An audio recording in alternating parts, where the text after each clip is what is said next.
Working with innovation, especially in a project portfolio management context, means also managing the idea funnel and the intake of new ideas from every employee. We can do that structured in Projectum xPM, which is what I will show you right now. So right now, we are logged into Projectum xPM. On the left-hand side, we can see that under collaboration, we have a space for My Ideas. So clicking here brings us to this view where you can see all the ideas that I'm allowed to see. In this case, only my own. We can also have views that shows you all ideas across the entire business, depending on your security setup. Now, with this view, we can also click on the visualization button, even before we open up any of them, and see the scoring of ideas. So we have quite a few that has 3 stars, some have 2 stars. So there's a variety of charts we can use to better find the ideas we're looking for. Maybe this one or that one. So when I click on an item here, it brings me immediately to the corresponding idea in the right-hand side. If we were to capture a new idea, I can click on New. And as we can see, we have an ideation stage gate or process at the very top. So first we want to capture the idea. We have to give it a name. Then we justify it. In this case, we have set up so that we need an ROI before we can go ahead to deciding on whether or not to execute the idea. So let's start by creating the idea description. So that could be my super idea. And I'm the owner or the author of the idea. We can also have a proposed start and end date. This is more to make sure that we can also share our perspective on how we would like to see the idea being picked up, but also executed. So maybe I would like this to start 1st of May. And an estimated duration could be something where we end up in end of July. We should build new parking lots. That could be the description.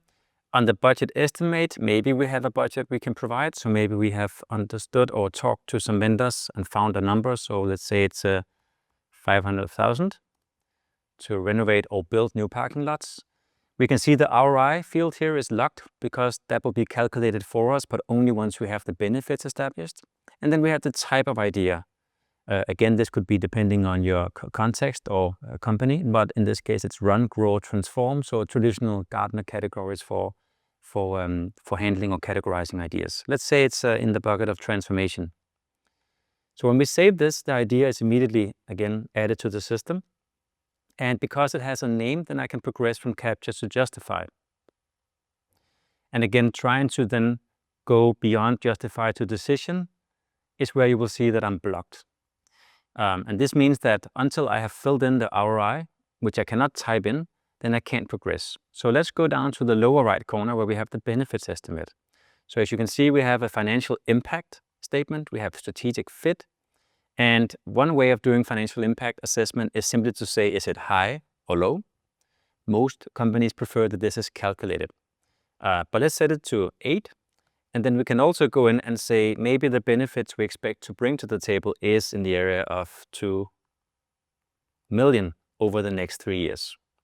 We can also add a comment. So expected to offer parking lot spaces with fees. So that could be one aspect. At the top here, we can also write strategic fit is very high. We can also write why we think it's high.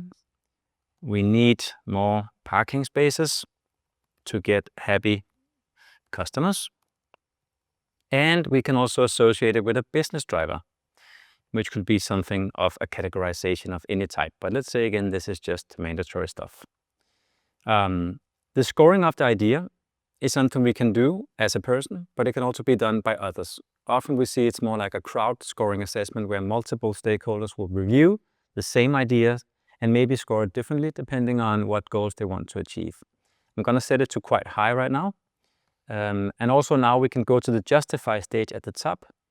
And if we just quickly click save, we'll see that now we have a calculated ROI of 3 because it's 500,000 in budget and 2 million in 3-year benefits. So progressing from justify to decision is now possible. And this means that now someone has to take a decision and either pause this idea or promote it to becoming something we want to execute. And in this case, promoting it could be something like creating an initiative. So if I click on this small box here and hit the save button, automatically this idea is now created or converted into being a project. So if I click on my super idea, we are carried over to the project part, where it's now a project stage gate that needs to get done.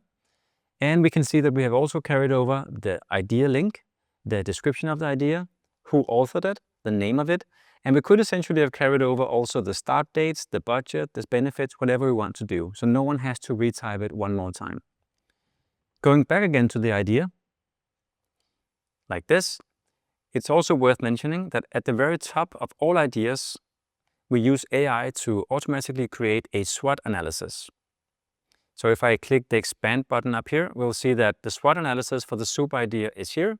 So high benefits, relatively low budget, good ROI, critical need for parking spaces, so that's the strengths part. We have weaknesses as well, high operational cost to maintain and manage the parking facilities, limited experience. So again, this is not something we provided to the system, but this is where AI can go in and assist us in quickly creating something we all need to do, which is quite often to create a SWOT analysis for any idea or project we want to say yes to.